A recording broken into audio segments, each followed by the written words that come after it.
सर्वांना श्री स्वामी समर्थ. अवधूत चिंतन श्री गुरुदेव दत्त. स्वामींच्या आशीर्वादाने तुमचा प्रत्येक दिवस सुखाचा समाधानाचा जावो हीच महाराजांच्या चरणी प्रार्थना करते आणि आजच्या व्हिडिओला सुरुवात करते. तर आज आहे जया एकादशी. जया एकादशीच्या सर्वांना खूप साऱ्या शुभेच्छा. आणि आज आपण एकादशीची सेवा पाहणार आहोत. आता पुत्रदा एकादशीपासून संतान प्राप्तीसाठी ज्यांनी सेवा चालू केलेली असेल तर त्यांनी ती सेवा तशीच तुमच्या संकल्पयुक्त होईपर्यंत चालू ठेवायची आहे.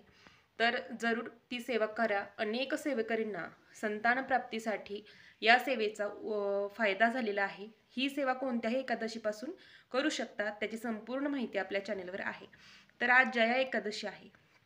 तुम्हाला प्रखर पितृदोष असेल, सगळे पिंड दान करून किंवा अनेक शांती उपाय करून अनेक तीर्थांना जाऊन थकला असाल तरीही प्रखर पितृदोष कमी होत नसेल, म्हणजे काय, संसारिक अडचणी असतील, तरुण मुलं आहेत घरात, त्यांचं योग्य शिक्षण झालेलं आहे तरीही योग्य नोकरी भेटत नाही, मुलं लग्नाला आलेली आहेत तरीही त्यांचं लग्न जुळत नसेल, किंवा तुमच्या घरात शांतता अजिबात नसेल, कुणाशी कुणाचं पटत घरात नसेल, सतत आजार पण घरात असेल की तर हा तुम्हाला प्रखर पितृदोष असतो. आणि या प्रखर पितृदोष निवारण्यासाठी तसेच संसारिक अडचणी दूर करण्यासाठी तुम्हाला काय सेवा करायची आहे तेच याच्या व्हिडिओतून पाहणार आहोत. तर प्रत्येक एकादशीला मी अनेकदा सांगितले, तुम्हाला कितीही प्रखर पितृदोष असेल तर संक्षिप्त श्रीमद भागवत 700 श्लोकी जे आपल्या नित्यसेवेच्या सेवेमध्ये तुम्हाला ॲड करायचं आहे, संक्षिप्त श्रीमद भागवत.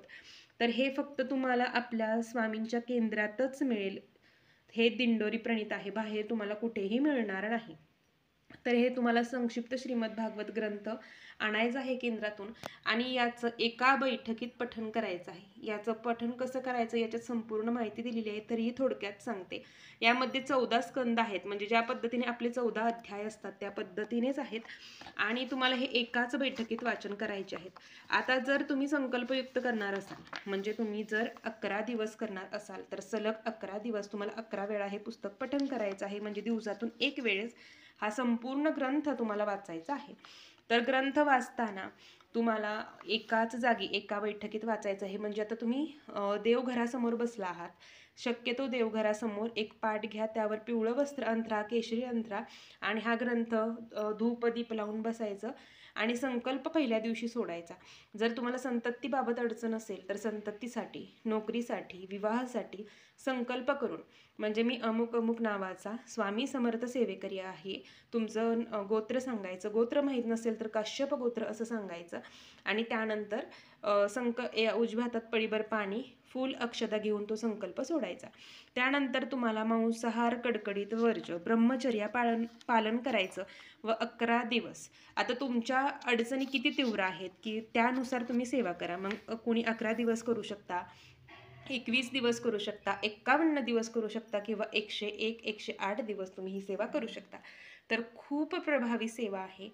तर तुम्ही ही सेवा जरूर संकल्पयुक्त करून पहा, अनुभव हा येतोच. कारण की जगाचे अधिपती असणारे भगवान श्रीहरींची ही सेवा आहे. भागवत ग्रंथ वाचणारा स्वतः पुण्यवान असतो. त्यामुळे भागवत ग्रंथ आपल्याला 700 श्लोकी वाचायला भेटणं, आपल्या समस्या संपूर्ण मार्गी लागतात. प्रखर पितृदोषावर शेवटचा उपाय म्हणून ही सेवा दिली जाते. जर तुम्ही प्रत्येक एकादशीला वाचलं तर तुम्हाला कसलाच पितृदोष राहत नाही. त्यामुळे जरूर तुम्ही संक्षिप्त श्रीमद भागवत ग्रंथाचे संकल्पयुक्त पारायण करा.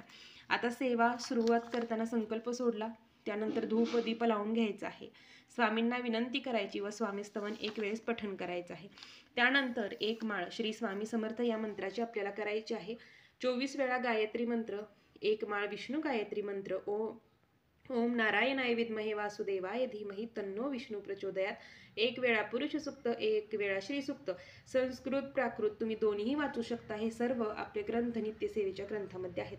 त्यानंतर श्री गणपती अथर्व शीर्ष एक वेळा पठण करायचं आहे आणि त्यानंतर आपले येणार आहेत ते अध्याय पहिला, म्हणजे श्रीमद भागवत प्रारंभ, अध्याय भागवत महात्म्य स्कंद 1 ते स्कंद 14 इथपर्यंत पठण करायचं आहे एका बैठकीत.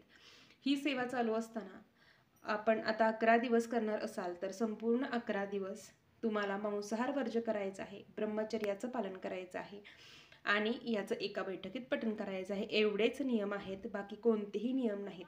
आणि जर तुम्हाला संकल्पयुक्त सेवा करायची नसेल तर फक्त प्रत्येक एकादशीला हे तुम्हाला पठण करायचं आहे. म्हणजे शुक्ल पक्ष आणि कृष्ण पक्ष या 2 पक्षांमध्ये म्हणजे महिन्यातून 2 वेळा येणाऱ्या एकादशी.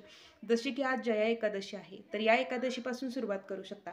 आता ज्यांना एकादशीला वाचणं शक्य झालं नाही, महिलांना मासिक धर्म, विठ्ठल सुतक असेल या कारणामुळे जर वाचन शक्य झालं नाही, तर तुम्ही कोणत्याही बुधवारपासून या सेवेला सुरुवात करू शकता. बुधवारी तुम्हाला संकल्पयुक्त सेवा सुरुवात करू शकता, एकादशीपासून करू शकता. पण जर संकल्पयुक्त करणार नसाल तर कमीत कमी प्रत्येक एकादशीला आपल्या घरात याचा एक पाठ व्हायलाच हवा. तुमच्या सर्व समस्या मार्गी लागतील. मग मुलांचं जॉब असेल, म्हणजे नोकरी, संतती, विवाह किंवा काही आर्थिक अडचणी असतील, डोक्यावरती खूप कर्ज झालेलं आहे, तर त्याच्यासाठी सुद्धा ही सेवा केंद्रातून दिली जाते. त्याचबरोबर तुम्हाला विष्णू सहस्त्रनामाचं पठण करायचं आहे. दिवसभरात केव्हाही विष्णू सहस्त्रनाम तुम्हाला पठण करायचं आहे.